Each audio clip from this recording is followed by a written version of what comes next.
Your son is a failure. He's barely passing my class, and with grades like this, I'm just not sure what kind of future he's gonna have. What do you have to say for yourself? You're supposed to graduate this year. Listen to Mr. Johnson. What kind of future do you think you're gonna have? With all due respect, don't call me a failure. Failure is an event, not a person, in fact. And you talk about the future, Mr. Johnson, but you're not preparing us for that. Excuse me? Just listen to what I'm saying. This should be good. Would you agree that in the future, most careers will become automated? Yeah, so? So the people who succeed will have to be curious, innovative, with resilience to adapt to new changes. What's your point? My point is, the focus in this school is not on that. It is on regurgitating information and test taking, and that's just real. But in today's world, creativity is the most important leadership skill. Oh, that's how you feel. You don't have to believe me, but maybe you will believe the 1,500 executives who recently said creativity is the most important leadership skill. See, pretty soon, no one will be hired because of what they know.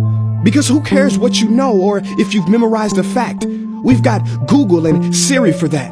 In the future, people will be hired because of what they can do with their knowledge. Can they creatively solve real-world problems, not just follow instructions or directions and bubble in multiple choice questions? So, Mom, that's why I'm stressed, because these robotic tasks we learn in school should stop. Because no one can do a robot's job better than a robot. Billionaire founder of Alibaba, Jack Ma, said that we should not compete with artificial intelligence, but instead focus on developing unique human intelligence. Mr. Johnson, drills are for teeth, not the human mind. So these repetitive knowledge-based tasks we must leave behind. Or in the future, you're gonna find a lot of people graduating out of your class right into the unemployment line. See, many top companies today don't look at grades. Mom, that old way is expiring. Google has been quoted as saying GPAs are worthless criteria for hiring. Founder of Tesla, Elon Musk, agrees. So I say this with unease and sorrow. If you continue to teach today as you taught yesterday, then you rob us students of tomorrow. Mr. Johnson, I'm gonna keep it real with you. Sometimes sitting in your class is tough. I'm constantly thinking, if I don't look up at the clock, maybe it'll speed up.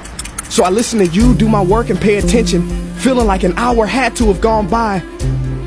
But it was only 3 minutes. So if you wonder why we're bored in class, look, you want to get a kid to hate reading? Give them this, a school textbook. And some people think it's our fault, and that hurts me. They say you can lead a horse to water, but you can't make him drink. And to that I say no. Firstly, you can put salt in that horse's hay and make him thirsty.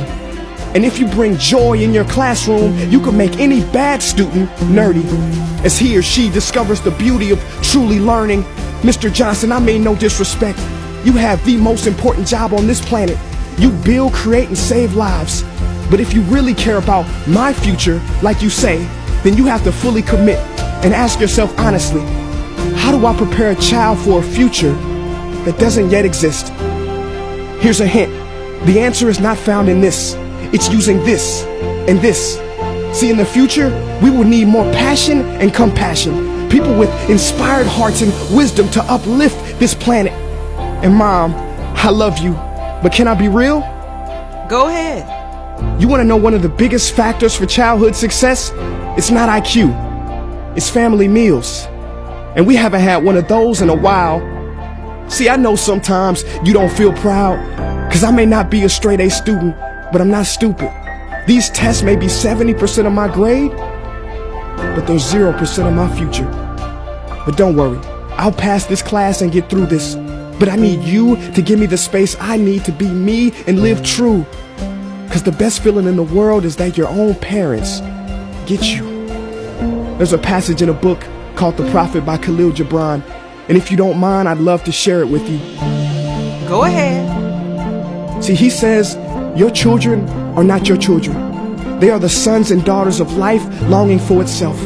They come through you, but not from you. And though they are with you, they do not belong to you. You may give them your love, but not your thoughts, for they have their own thoughts. You may house their bodies, but not their souls, for their souls dwell in the house of tomorrow. So, Mom, I'd appreciate it if you give me the love that I need to pursue my dreams. See, if we are to succeed, all three of us need behavior change on all fronts. We talk about the future, but the future is now, and it is created now by all of us. I've never heard you speak like that before. Yeah, I didn't know. But I'm going to reach out to administration and try to change some things. You have my word.